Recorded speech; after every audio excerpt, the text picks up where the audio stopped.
Natalo nga po mga idol ang Golden State Warriors sa kanilang last regular season game laban sa Los Angeles Clippers 115-110 kung saan hindi nga dito naging sapat ang performance ni Stephen Curry na nakapagtala ng 24 points. Pero sa kabila ng pagkatalong ito, hindi pa rin naman huli ang lahat dahil pasok pa rin naman sila sa play-in tournament. Isa pa, magkakaroon pa rin naman sila ng do-or-die rematch ng Clippers sa first round ng play-in tournament. At dahil nga Clippers ang may hawak ng 9th seed, sila ang magkakaroon ng home court advantage. Kaya ang Los Angeles Clippers ang liyamado sa bakbakang ito habang dehado ang Golden State. Pero hindi rin naman ibig sabihin niya na matatalo na agad ang Warriors dahil kayang-kaya pa rin naman itong ma-upset ang Clippers since expected na makukumpleto ang kanilang lineup at maglalaro rin naman dito ang ilan sa mga big man. Healthy at full rhythm na rin naman ngayon si Stephen Curry, sapat na para sabayan at talunin kung sakali man ng Clippers at si Kawhi Leonard sa susunod na araw.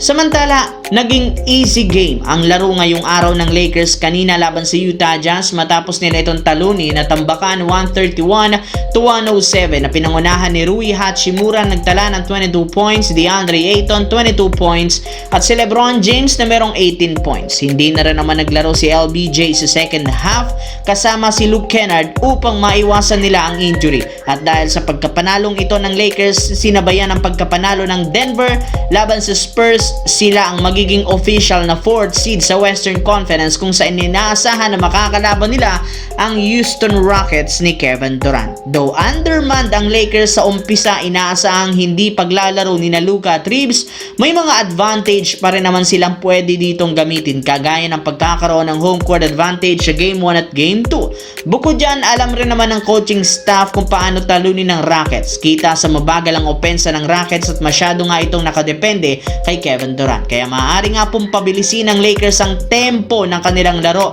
sa paggawa ng mga fast break at i-double team parati si Kevin Durant sa kanilang mga laro. Sa kabilang banda, ginulat nga ng Denver Nuggets ang NBA ngayong araw dahil sa kabila ng pagiging undermanned na lineup ngayong araw laban sa San Antonio Spurs, nagawa pa rin naman nila itong talunin at tambakan 118-128 na siyang dahilan para makuha pa nila ang 3rd seed sa West. Dahil sa nangyaring ito ay Minnesota Timberwolves nga at hindi ang Houston Rockets ang kanilang makakabangga sa first round ng West. Wala silang pakialam kung ang Wolves ang kanilang makatapat dahil sa una pa lang balak nilang talunin ng kahit anumang team sa Western Conference.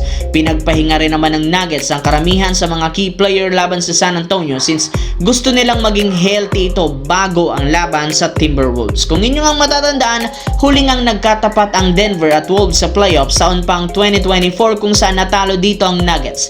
Kaya makalipas ang 2 taon, mismong si Jamal Murray nang nagsabi plano nilang magkaroon ng revenge game. Alam naman nila kung paano ito talunin kaya confidence nga ang team na ito na sila ang mananalo.